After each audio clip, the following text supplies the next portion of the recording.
começar aqui também. O som, né? Muito boa noite a todas e todos. É um prazer receber vocês aqui essa noite, numa noite muito, muito, muito especial. Em nome da direção do Festival do Rio, quero dizer que é uma honra para nós receber vocês todos aqui essa noite, receber um filme tão simbólico, tão importante para todos nós, como brasileiros, como nação, e a gente já sabe que é um filme capaz também de chegar no mundo inteiro. Durante todo o festival eu falei muito do poder transformador do cinema, mas esse filme me faz pensar em quantas outras chaves são ligadas que na verdade nos conectam e nos fazem repensar e pensar um Brasil que a gente conhece, mas não conhece e tem que reconhecer. Eu gostaria de chamar aqui, com muita, muita honra, os produtores do filme, Maria Carlota Bruno e Rodrigo Teixeira.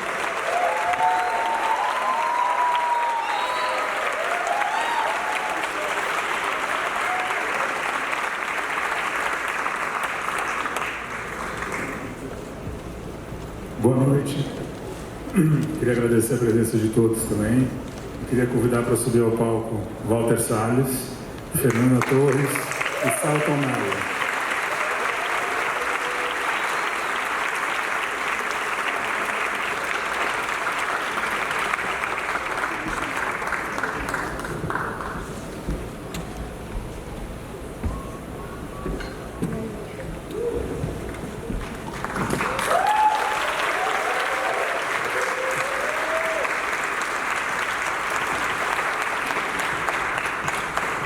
Boa noite a todos. Obrigado, Hilda. Obrigado ao Festival do Rio. Festival que eu acho revive a cinefilia brasileira todos os anos. E é um prazer fazer parte dele. Eu sei de uma forma, nessa bifurcação que se criou. E obrigadíssimo por isso. São 7 anos, foram 7 anos para a gente estar aqui. Esse projeto demorou bastante, mas ele jamais existiria sem Marcelo Rubens Paiva. Então, ele foi o início de tudo.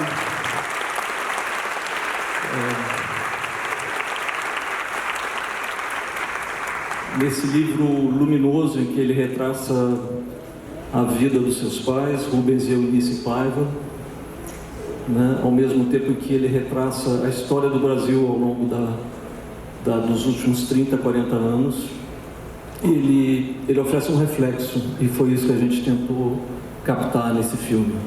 Então, um filme sobre uma família, feita por uma família de cinema.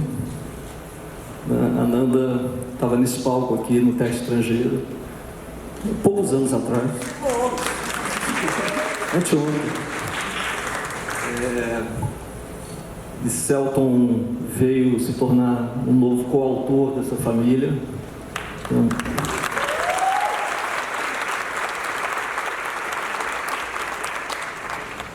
agora, nada teria acontecido sem Fernanda Montenegro.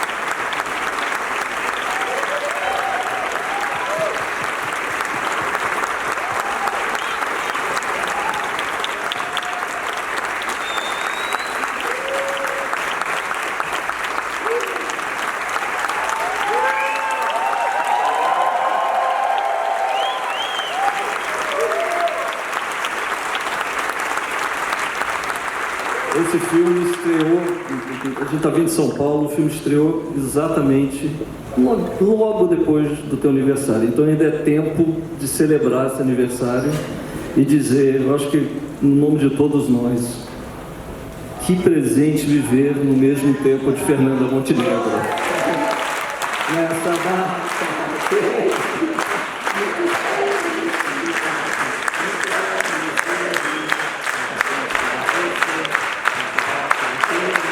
Muitas vezes,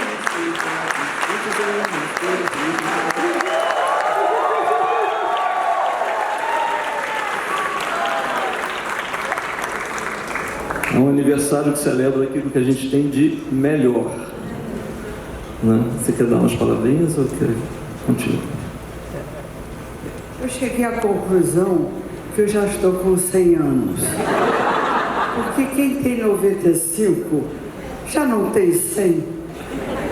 E eu tenho uma vida ainda consciente. Então,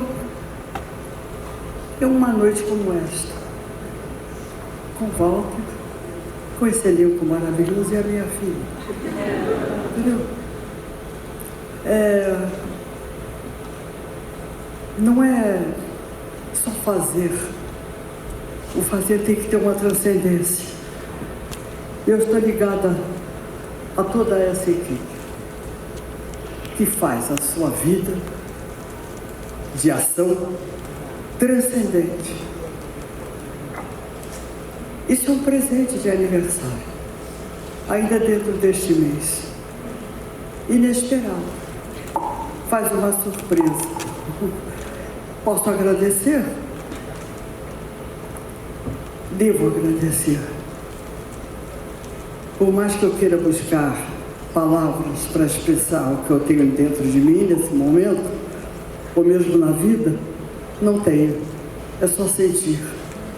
E só dizer isso é sentir. De repente, há um filme como esse, há uma história como essa, uma mulher como essa, uma família como essa. Por posição do Walter, minha filha assume essa personagem. Eu sei que isso trouxe para ela uma outra dimensão, porque ela tinha dentro dela uma personagem extraordinária, que ela faz de uma forma transcendente. Então, por mais que eu queira falar, eu não dou conta da minha emoção. Entendeu? Walter, você faz parte da nossa vida mais arriscada, mais no melhor sentido da ambição, da realização de sonhos, entendeu? Dentro do cinema brasileiro, eu ficaria aqui falando sem parar, porque não esvazia, não esvazia. Quero agradecer. Vamos todos agradecer. A gente tem essa capacidade de dar conta de sonhos. Então, muito obrigada. Muito obrigada.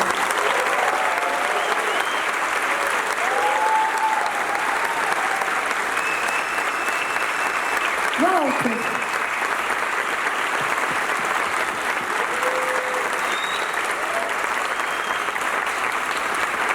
Que viagens nós temos feito, não é? Com o Walter.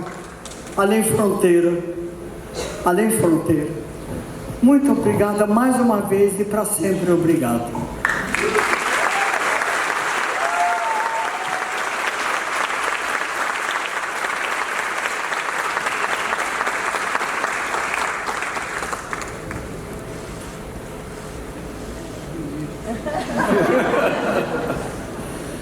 Eu acho que esse é um bom momento para chamar o elenco do filme que está aqui. Por favor, se juntem a nós, porque o cinema é, antes de mais nada, coletivo. É uma família extensa.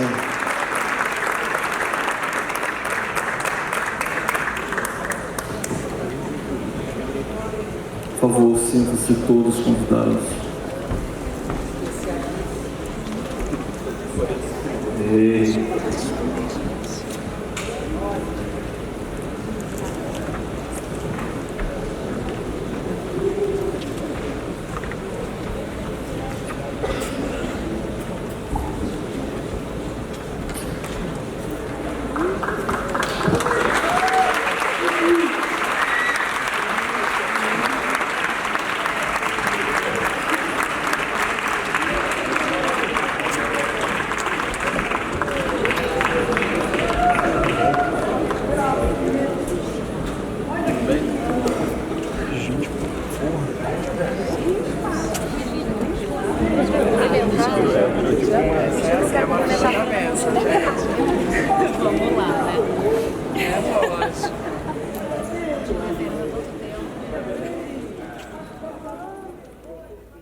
Quando entrevistei Rodrigo na sede da Videofilmes, não dava para imaginar o fenômeno que Ainda Estou Aqui iria virar. Como alguém poderia chutar que Fernanda Torres ganharia o Globo de Ouro e que o filme seria indicado ao Oscar, nas categorias de Melhor Filme Internacional e Melhor Atriz? Para abrir este episódio, decidi fazer uma montagem totalmente inusitada, juntando momentos diferentes da campanha de lançamento do filme. Fiz isso para ser justo com a montanha-russa de emoções que foi torcer para Ainda Estou Aqui. Ver esse filme conquistando o mundo foi como ver um time da Série B. Todo filme latino-americano começa na Série B, independente do tamanho. Ser campeão do Brasileiro, da Libertadores e do Mundial, tudo num ano só. Em poucas horas teremos a cerimônia do Oscar. Rodrigo e Maria Carlota estão indicados. Independente do resultado, o filme já venceu. Esta imagem da equipe chegando no palco é uma prova disso. Apesar da comoção de ver uma equipe grande ocupando o palco, a verdadeira beleza desta imagem está nos afetos que permeiam a equipe. Todos se abraçam com gestos mínimos, sem felicidades extravagantes.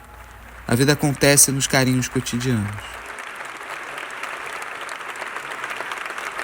Gente, muito obrigado. Uma imensa alegria de estar aqui. Queria dar um agradecimento especial aqui. Eu acho que todo filme é frágil. Eu acho o fazer de um filme é frágil. E se ele não for muito bem abraçado como dizer, abraçado, ok, vou ficar com isso, ele não vai à frente. Tem uma pessoa que está aqui, que me ajudou nessa trajetória toda, que me guiou, me sugeriu várias coisas que eu acabei fazendo no filme e que me apresentou vários membros dessa equipe que foram fundamentais para o filme. Andrucha, você é meu irmão, eu te amo.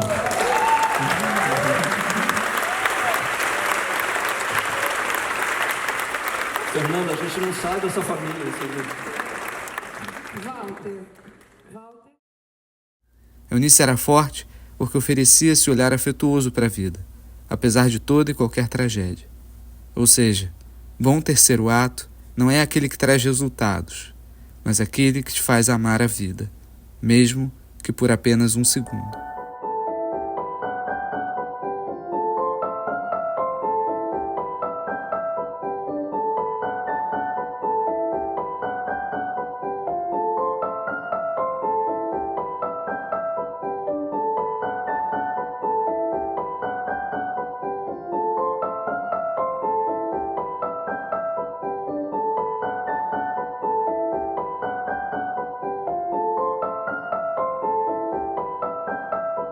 Para começar, eu queria saber, porque eu adoro começar por essa pergunta, o que você tem assistido assim, agora? Cara, que loucura, que bom. Eu tenho pensado muito, refletido muito sobre o cinema internacional, que eu acho que hoje o cinema internacional que está sendo feito com muito mais criatividade, com muito menos amarra do que o cinema independente americano, sabe? O cinema independente americano está sendo feito como um formato, e eu acho que a gente está vivendo uma coisa parecida com o que eu imagino que ocorreu nos anos 60, que foi uma liberdade do cinema internacional que influenciou um bando de cineastas americanos para a década seguinte vir com um boom. Então eu tenho visto muito cinema asiático, filmes que eu já tinha visto e há muitos anos eu não revia.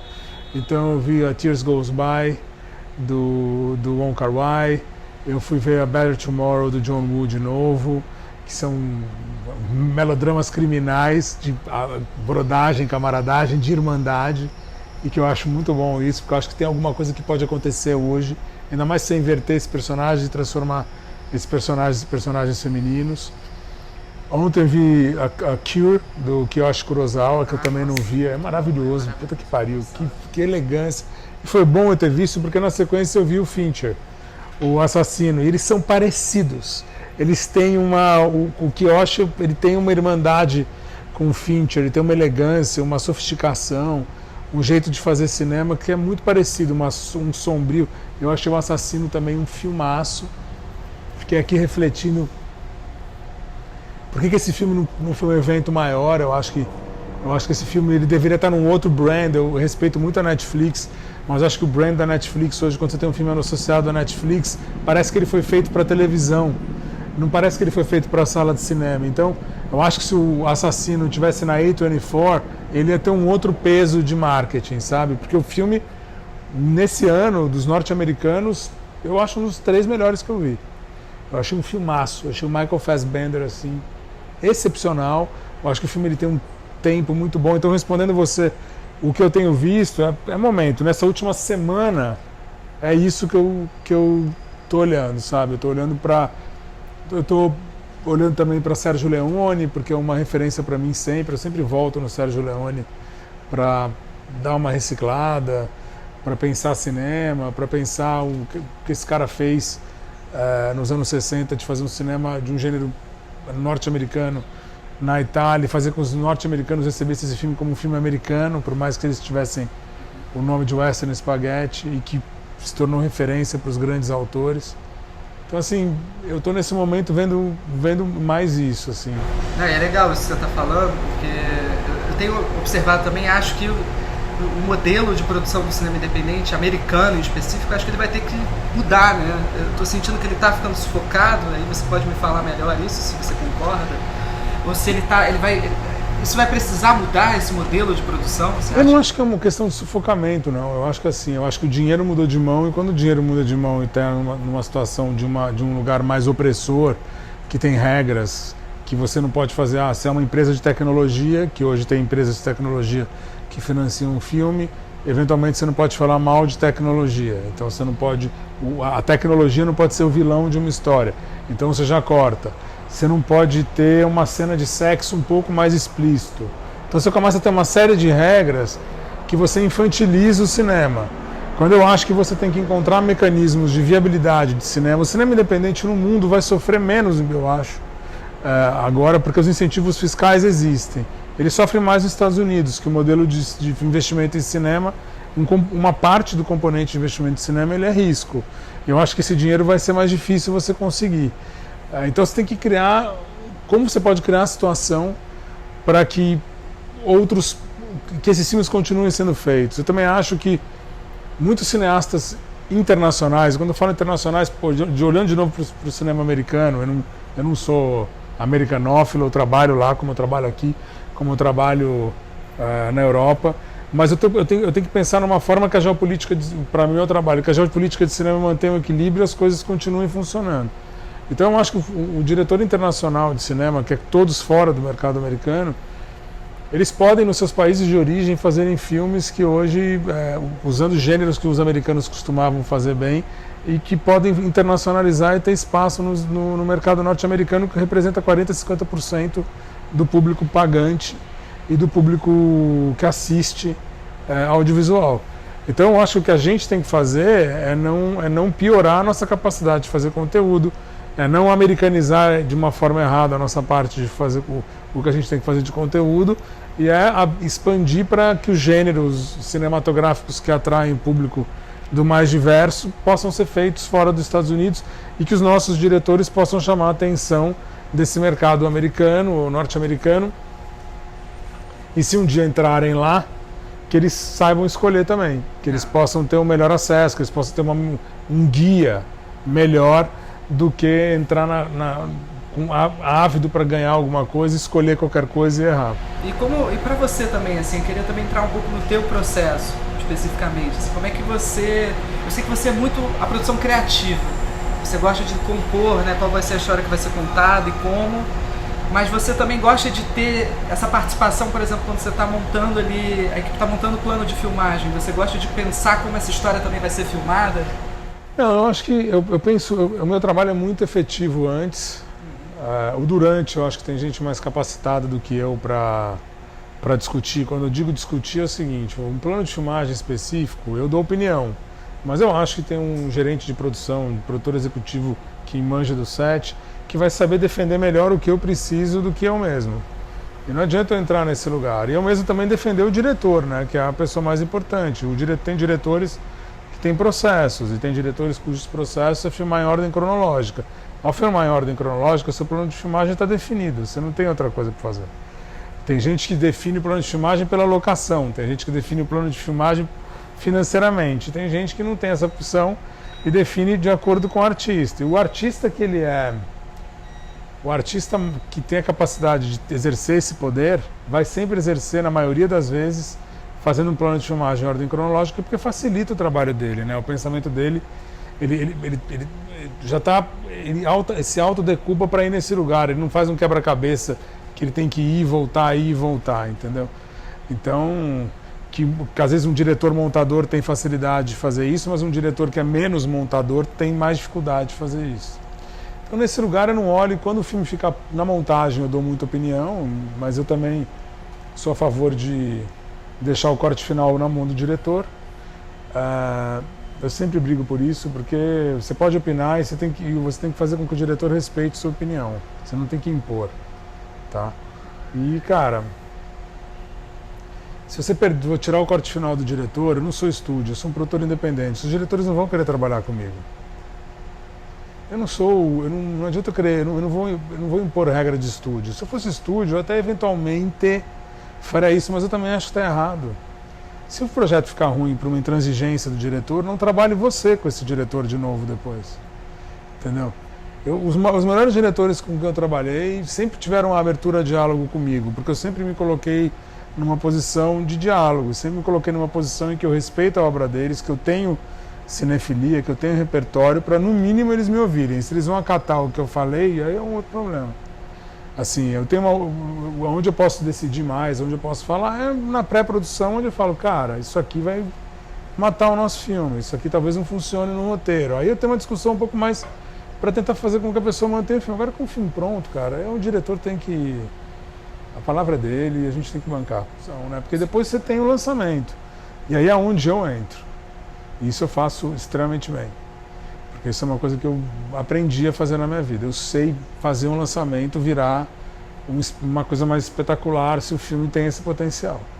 Entendeu? Tem filmes que às vezes você não consegue, mas tem filmes que você garante esse espetáculo. Você estuda o público, assim, você procura entender com quem você está querendo conversar quando você está fazendo o filme, né? Cara, eu acho que a gente tem que estudar, né? A gente talvez não tenha noção de tudo, assim. A gente tem que estudar, a gente tem que observar, né? Eu lembro...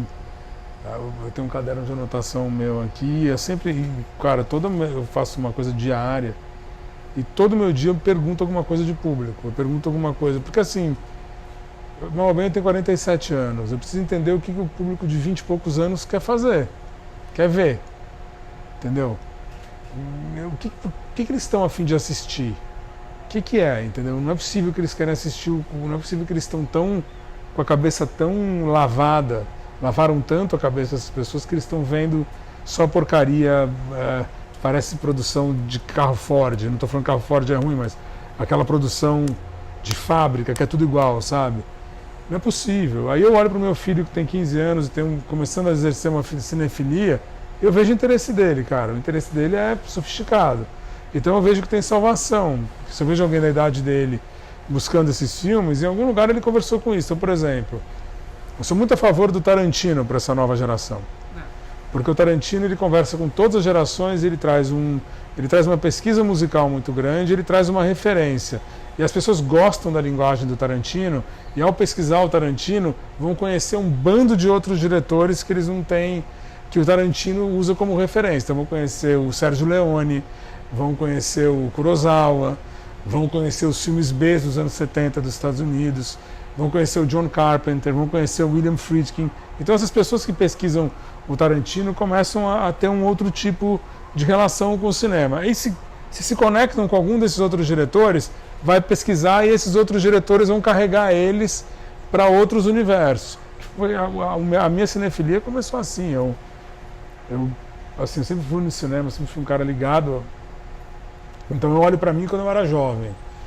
Então assim, eu vi cinema sem pensar como profissão até, sei lá, os 14 anos de idade. Mas eu lembro de um filme especificamente que me arrebatou e me fez aí sim aprofundar o que eu queria fazer, e durante anos eu pesquisei cinema por causa desse impacto que esse filme causou na minha vida, que é Os Bons Companheiros do Scorsese. Os Bons Companheiros do Scorsese causou um impacto na minha cabeça, assim, que foi um negócio assim, eu falei, caraca, o que eu vi?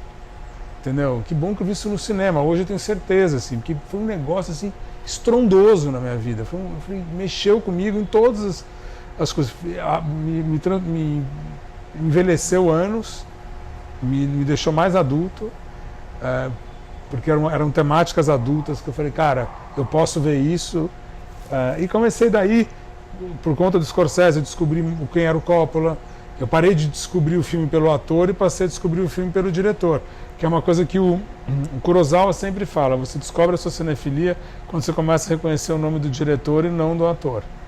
Entendeu? Quando eu era moleque eu vi os filmes do John Wayne, adulto eu vi os filmes do John Ford. Então a gente tem essa mudança. Então o Kurosawa está completamente certo. Eu ouvi essa frase do Kurosawa recente. E eu falei, caralho, ele tem toda a razão. O Fred Roos, né, que produziu o Coppola, ele tem um conceito que ele diz que produzir é uma cadeira, né? Você tem que ter a estrela, você tem que ter um bom diretor, um bom roteiro e o dinheiro, obviamente. Só que a gente sabe que, assim, no Brasil, né, o esquema é um pouco diferente se a gente for comparar com os Estados Unidos. Você acha que essa cadeira, ela se aplica também ao nosso modo de produção? Não necessariamente, porque quando ele fala isso para você, ele usa isso como financiamento, né? E no Brasil não, porque você tem o dinheiro público não exige isso de você. Você não capta o dinheiro público, pelo menos o dinheiro dos editais, na sua grande maioria, ainda mais hoje que são editais inclusivos, por conta de um nome. Ao contrário. Às vezes até espanta o edital. Se você for captar o dinheiro da Netflix, for captar o dinheiro da Amazon, talvez, com certeza lá eles vão falar, você vai fazer um filme da Ingrid Guimarães? Beleza, eu te dou o dinheiro. Você vai fazer um filme com a Alice Braga? Beleza, eu te dou o dinheiro. Aí sim tem uma coisa. Eu acho que o Brasil é muito mais no star quality do ator do que do diretor. Eu acho que o diretor ele é acoplado, poucos canais têm essa sofisticação. Eu acho que dos que eu tenho trabalhado, a Globoplay se mostra muito nesse caminho de olhar para o autor e bancar filme de autor, não necessariamente ir no ator. E outros canais ele já tem uma visão muito maior, focada na estrela e não no cara que está behind the scenes. É uma sensação esquisita, né? Sentir alívio com um atestado de óbito. Como vocês fizeram para lidar com o vazio deixado pelo seu marido? Olha, a tática do desaparecimento é uma das mais cruéis, porque mata-se uma pessoa e condena-se todas as outras a uma tortura psicológica eterna. Você não acha que, passada a redemocratização, o Estado tem questões mais urgentes do que tentar remediar o passado? Não. Eu acho que é preciso indenizar as famílias e fazer o mais importante, que é esclarecer e julgar todos os crimes cometidos durante a ditadura, porque se isso não acontecer, nada impede que eles sigam sendo praticados impunemente. Foto!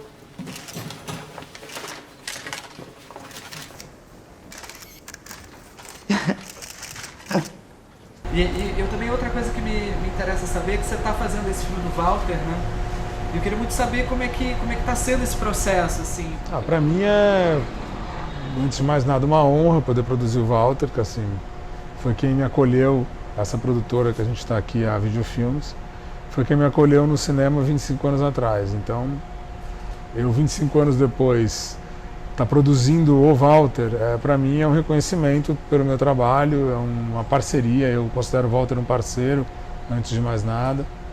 Eu tenho uma relação, eu respeito ele muito artisticamente e o meu respeito artístico por ele aumentou muito, não que ele fosse baixo, ao contrário, ele já era alto, foi para um lugar que eu não sei nem qualificar, depois de participar de um processo com ele, porque ele tem uma visão clara do que ele quer e às vezes você não capta, você tem dificuldade até de entender, porque o nível de detalhe é tão grande, e estou falando isso positivamente, que aí, porra, você fala assim, mas por que ele está indo nesse lugar aqui? Eu não estou entendendo. De repente, eu vi uma parte do filme montada e está lá. E faz efeito, faz a diferença. Aí você fala assim, cara, é realmente um grande cineasta, porque o cara está com o filme inteiro na cabeça dele. Ele é o cara. Assim, a gente tem que seguir atrás dele, porque ele é o cara que vai ser reverenciado, talvez, como o grande diretor brasileiro da história. A geração dos últimos 25 anos toda deve ao Walter Salles esse mercado. Ele abriu. Central do Brasil reposicionou o Brasil na geopolítica do cinema E fez com todos esses cineastas que a gente tem aí, Fernando Meirelles, Carim, Sérgio Machado, Ana Mulaer, Laís Bodansky, Carol Markovits agora, posso falar Vera Egito, que é o Festival do Rio, Kleber Mendonça, todos vêm na esteira do Walter. E o Walter, de alguma forma, está envolvido no projeto de todo mundo. Pode ter certeza disso. Tem que ser reverenciado pela estatura e altura dele.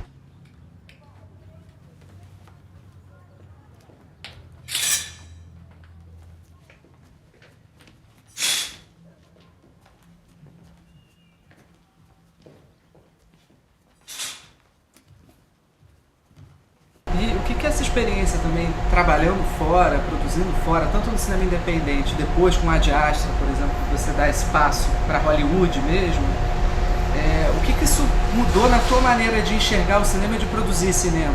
Deve ter sido um impacto muito grande também, né? Se eu tiver que fazer um outro Ad Astra, eu vou fazer, mas não é a coisa mais divertida do mundo. Ele é um trabalho enorme, ele é um processo industrial, é um processo que você lida com 300, 400 executivos e que você não está fazendo uma coisa que você sabe que pode ser boa, mas no fim você não sabe se vai ser boa. Porque a metodologia deles é muito diferente da nossa. Eles tomam até um risco num determinado momento, mas para jogar o filme para o público, eles tentam diminuir esse risco o máximo que eles podem, com testes e testes de screening. E aí o filme começa a mudar de acordo com a reação do público prévio. Tem situações que são realmente boas e tem situações que não são, sabe? Então, assim, você perde a artesania, sabe? Ele vira industrial. Então, assim, fazer cinema industrial é bom? É bom, porque você faz cinema industrial, a sua empresa sobrevive. Se você tiver o equilíbrio de fazer o cinema industrial e manter o cinema artesanal de alguma forma, que esse cinema industrial ajude a você continuar fazendo artesanal, eu acho que você como produtor é mais feliz.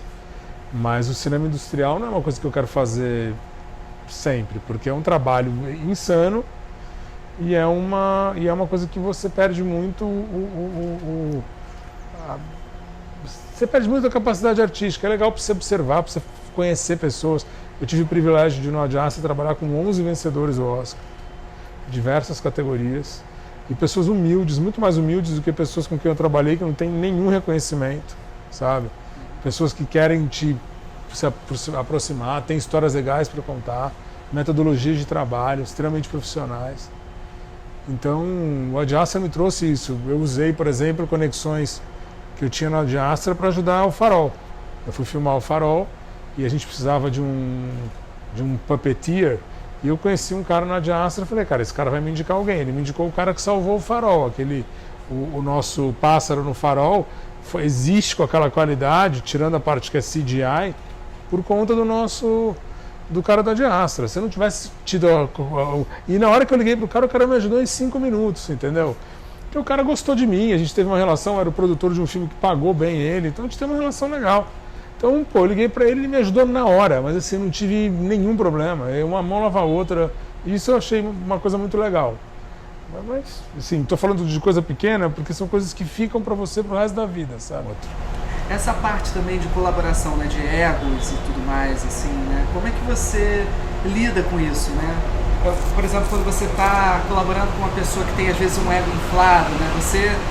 Você tenta observar isso e, de alguma maneira, encontrar estratégias para lidar com isso, né? Cara, com o tempo você vai aprendendo, porque produzir ele dá com ego. Se você quer ser produtor, parte do seu job description e grande parte dele ele dá com ego. E aí você tem que saber, dentro do seu ambiente, quando você está sozinho, tirar sarro, sem obviamente expor a pessoa, ouvir, aí você já entende qual é o modus operandi, aí você já fala, beleza, eu já entendi que eu tenho que jogar assim, eu já entendi que às vezes eu dou uma ideia para que a ideia seja da pessoa e o crédito dela não é nosso, tá tudo certo. Então, assim, o que você tem que brigar é para você ter uma integridade da sua profissão, que produzir é muito difícil, e você tem que brigar pela integridade do produtor, porque senão o produtor é relegado a um fazedor de set, não é isso. Sabe, a gente é muito mais do que isso. Eu brigo porque o produtor, ele compra bronca, a gente está segurando ali. Ele é o cara que está no banco do time de futebol orientando o que vai fazer, enquanto o capitão, que é o diretor, está ali dentro do campo mexendo o time, sabe? A gente tem que dar condição para esse cara trabalhar. Então, lidar ego é uma coisa, cara, eu já lidei com ego de produtor, eu já lidei com ego de ator, eu já lidei com ego de fotógrafo, eu já lidei com ego de músico, eu já lidei com ego de diretor. Então, assim, quando você tem um currículo que sobrepassa o do outro, aí o cara ele pensa um pouco na forma como ele vai te tratar. Mas às vezes eu também já vi muito diretor que na hora que vai ao sucesso, meu amigo, tudo que ele era legal, ele fica cheio. Você já sabe o que ele vai ser. Você fala, deixa ele ir, vai. Uma hora ele vai bater a porta na parede e ele volta. Isso, ciclos, são ciclos da vida. E se o cara não aprende, ele vai ficar fazendo esse movimento sempre, até uma hora que ele para de fazer esse movimento, segue. Você sente que você se alimenta muito com a literatura, né, às vezes? Cara, a literatura é o meu remédio, assim. A literatura é o meu calmante, a literatura é o meu... livraria para mim, se eu vou numa cidade que não tem livraria, eu não consigo nem ficar na cidade. Se eu não tiver uma livraria com café, eu vou para a cidade do lado, eu não consigo. Eu tenho... Para mim, uma cidade sem uma livraria boa, um café, eu começo a não respeitar.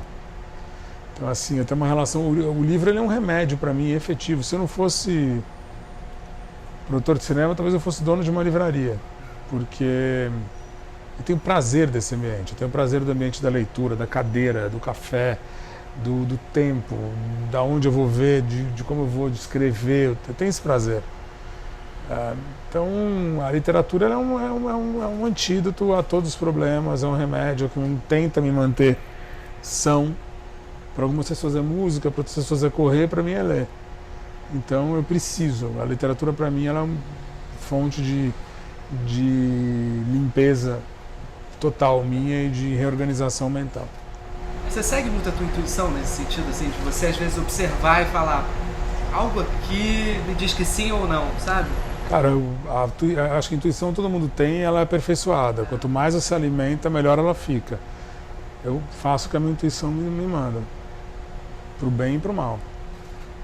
Eu sigo a minha intuição, cara. Eu tenho uma intuição. Eu não sou diretor de cinema, mas eu vejo, minha cabeça é muito visual.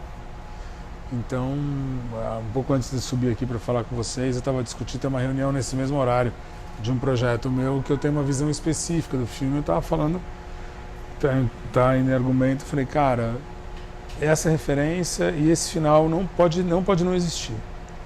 Esse filme não existe sem esse fim. O resto, assim, o terceiro ato desse filme é esse. Se esse terceiro ato não existir, esse filme não vai ser bom. Não adianta. E a intuição, eu tenho uma visão de cinema, assim, e quando eu vou ficando mais velho, eu vou sacando que ela se repete. Se repete, talvez ela esteja certa. Que eu acho que, assim, o grande filme é aquele que te dá um final de segundo ato e terceiro ato que você nunca esquece. É o final, né? Quando aquele final te... Você nunca esquece. Quando você nunca esquece, é porque é bom. Você esquece tudo que o filme tinha de ruim. Eu fui jantar com o Marco Dutra essa semana. Em casa, a gente está fazendo a finalização do Enterre Seus Mortos, do filme dele. E eu e o Marco, a gente é muito amigo. Ele foi um diretor de cinema que se tornou um dos meus melhores amigos, assim, por várias razões. A gente é um querido, amigo mesmo, pessoal. Pau para toda a obra. É um cara que eu admiro muito. Eu aprendi muito sobre cinema com o Marco. A minha troca com ele é intensa e, cara, ele me apresentou muito... Eu passei a apreciar o cinema de horror e eu devo isso ao Marco Dutra e a Gabriela Amaral Almeida. Assim. Eu devo aos dois. Eu não devo a mais ninguém. Eu devo aos dois apreciar o cinema de terror, assim, apreciar como arte mesmo. Eu gosto de cinema de terror hoje por causa dessas duas pessoas. E eu estava conversando com o Marco, eu tenho um filme que eu amo de paixão, chamado Reds, do Warren Beatty, que é um filme que ele, contra tudo e contra todos, eu acho ele uma história de amor maravilhosa, espetacular, super bem filmado. E tem uma cena desse filme que eu acho assim, esse filme tem que ser projetado para as pessoas. Porque esse filme precisa trazer essa emoção para as pessoas precisam se emocionar. Que é uma cena, vou dar um spoiler, que é uma cena numa estação de trem, no final do filme, em que o John Reed que é o personagem do Warren Beatty, tá lá todo fodido, o corpo dele já tá dando sinais de que ele vai pifar. E ele está se decepcionando com o que a União Soviética se tornou, do ponto de vista da burocracia. Ele não está conseguindo aquele sonho do socialismo, do comunismo, não é na prática o que ele imaginou. E ele está sozinho, ele não consegue sair de lá, e a mulher dele, que é a Louise, quer chegar para ver ele, ela não consegue chegar, que é a Diane Keaton, ela demora meses para conseguir chegar nele, e ele acha que ela abandonou ele, porque ele não tem acesso a ela, só que ela está tentando entrar na União Soviética. E ela chega, e ele foi para uma guerra no interior da Rússia, e ela fala, caralho, e ela vai esperar eles voltarem no trem. Quando você termina a última cena dele, você acha que ele eventualmente pode ter morrido, porque tem uma explosão e você acha que ele pode ter morrido. A estação de trem, ela é sempre uma chegada ou uma partida, e normalmente os filmes eles apresentam uma partida, né? E aí o trem chega e ela começa a ver as pessoas saindo, e aí começa um piano baixo, e ela começa a ver as pessoas saindo, e ela fala, caralho, cadê ele, ele não sai. Aí ela vê um corpo sendo tirado do trem, uma maca fechada, daí ela acha que é ele. E aí o corpo passa, ela fica meio assim, de repente quando ela vira de costas, ele está olhando para ela em pé, atrás. Extremamente fragilizado, o que eu acho foda, porque é o Warren Beatty, que era o homem mais poderoso de Hollywood em 1980. Fragilizado, acabado. Ela vem, abraça ele. Eu estou falando disso eu vendo o filme, tá? E aí entra, a música aumenta, e você fala, quem fez essa música? É um piano, ela vai crescendo. E aí ele é só a música, e é um abraço que você vê na respiração, que é um abraço profundo, que os dois estão relaxando de uma guerra. E aí ele vira para ela e fala, don't leave me, don't leave me. E aí você fala, como é esse cara fez isso? Ele não é um personagem... E eu respeito o Warren Beatty, porque dentro de todo o machismo, machão, ele se botou em situações, no Shampoo, no Heaven Can Wait e no Reds, que os homens não se colocam, de vulnerabilidade. Então aí beleza, corta. Eu vi esse filme há anos atrás, e na pandemia eu vi de novo, e fiquei muito emocionado quando eu vi na pandemia esse filme de novo. Estava fechado, fiquei mexido demais com esse filme. Tentei achar a trilha sonora, não achava a porra da trilha sonora para ouvir essa música. Aí falei, caralho, que merda. Aí eu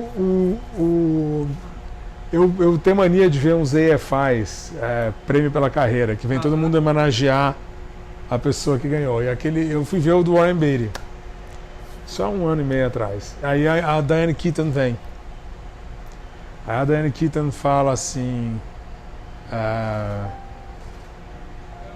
eu tenho uma carreira muito grande em filmes, eu não consigo qualificar o que cada um foi. Eu posso te garantir que o Poderoso Chefão foi algo extraordinário, que o Sleepers foi uma coisa que foi pega de surpresa, e que o Little Drummer Girl foi uma bomba. Mas eu nunca, never, ela fala exatamente assim, eu vou esquecer, deu Warren, ela olha para ele, tá, Warren, Annette Bening, dessa cena que vocês acabaram de ver aqui, da estação de trem do Reds. Aí o olho do Warren Beatty enche de lágrima, porque a câmera vai nele, o cara enche de lágrima, e você vê que ela tá com a voz embargada.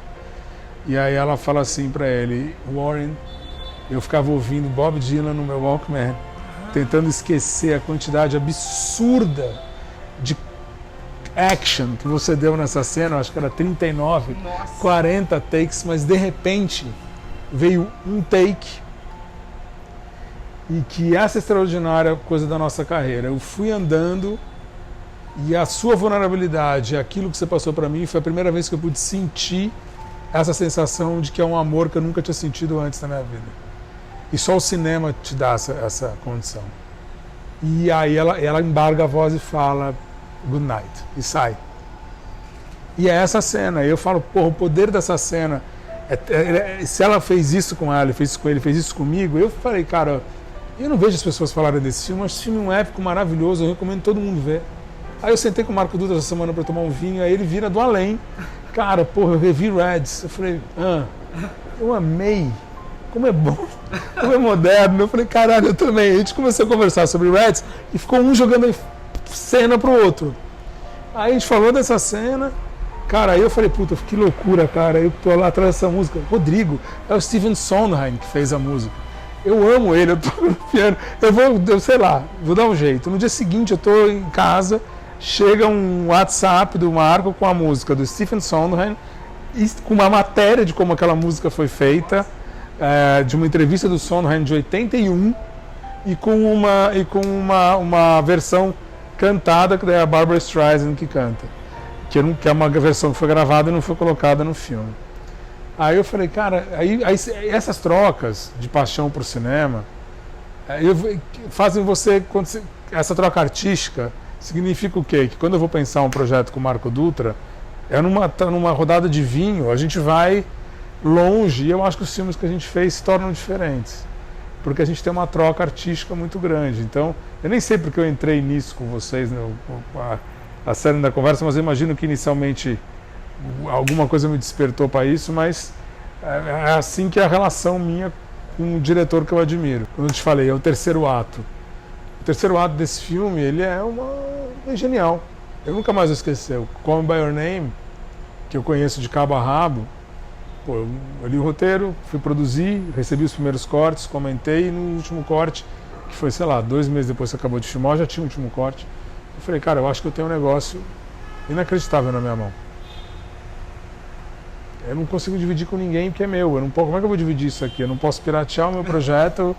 Eu acho que eu tenho um negócio foda. Eu lembro que eu falei com as pessoas que trabalhavam comigo, eu falei, cara, eu acho que a gente fez um negócio assim inacreditável.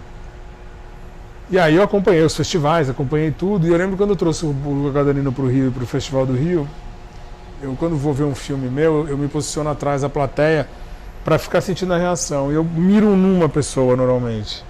E eu mirei num amigo meu, Charlie Brown, que é diretor, ele estava de costas para mim.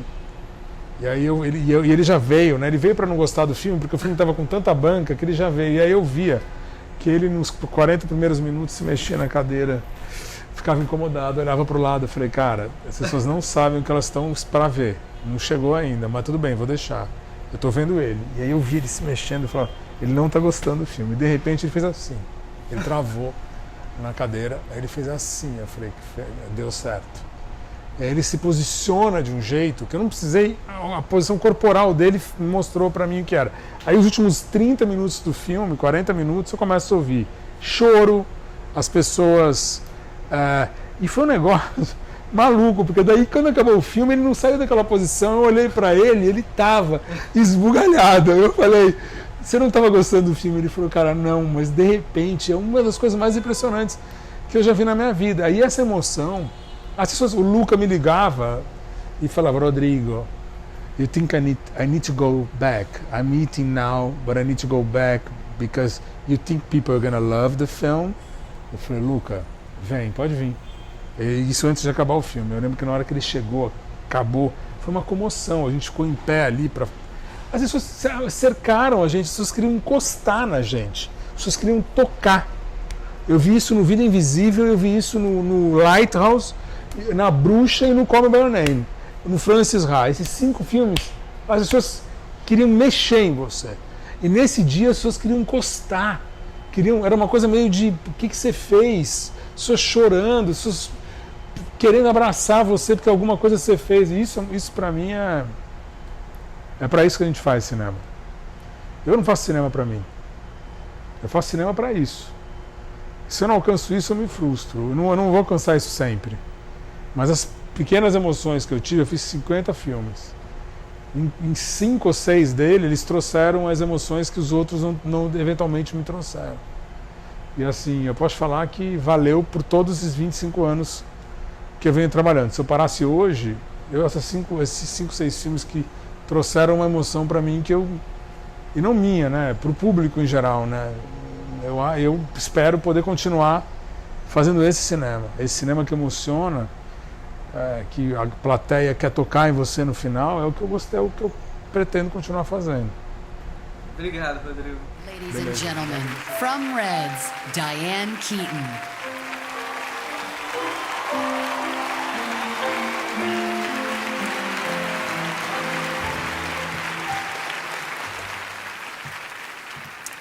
Once in a while, someone will ask me what my favorite movie I've appeared in is, and I don't have one. Most of my movie experiences have become memories that seem to resist interpretation. Like, okay, so, for example, I remember that The Godfather was a milestone, and Sleeper was funny, and The Little Drummer Girl was a bomb. Yeah, and that's really kind of the extent of it. But some, though, have an unexpected resonance, like the scene at the train station that we just saw from Reds. I really do want to thank you for giving me the memory of a kind of love that I never imagined possible until I played your Louise. A love that transformed my very ordinary life into something extraordinary. I will never, never, never, never, never, never forget that train station in Spain, with my Walkman blasting Bob Dylan in order to drown out your direction.